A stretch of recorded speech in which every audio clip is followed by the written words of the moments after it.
কুণালকেই জব্দ করে দিলেন মমতা। কালীঘাটে ঢেকেই কুণাল ঘোষকে যেভাবে জব্দ করে দিলেন মমতা, তাতে কিন্তু কুণাল ঘোষ অস্বস্তিতে পড়ে যান। এতদিন তৃণমূলের মুখপাত্র হিসেবে ছিলেন কুণাল ঘোষ।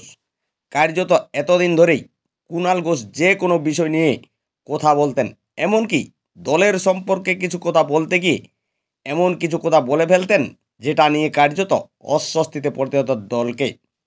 তাই এবার কে কোন বিষয়ে মুখ খুলবেন সেটাও কিন্তু নির্দিষ্ট করে দিলেন মুখ্যমন্ত্রী মমতা বন্দ্যোপাধ্যায়। সদ্য রাজ্যে উপনির্বাচন হয়ে 6 কেন্দ্রেই জয়ী হয়েছেন তৃণমূল। তাছাড়া রাজ্যে সামনে 2026 সালে বিধানসভা ভোট, তাই সুযোগ হাতছাড়া করতে নারাজ তৃণমূল সুপ্রিমো।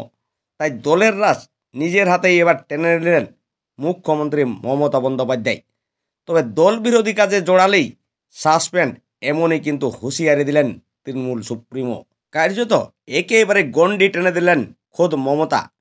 মুখ্যমন্ত্রীর ভাইপো অভিষেক বন্দ্যোপাধ্যায় তিনিও কিন্তু এই গণ্ডির বাইরে নন।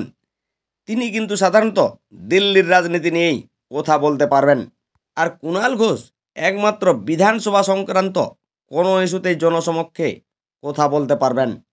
তবে মুখ্যমন্ত্রীর এই হুঁশিয়ারির পরেও তৃণমূলের নেতারা কি করে সেই দিকেই তাকিয়ে কিন্তু রাজনৈতিক মহল।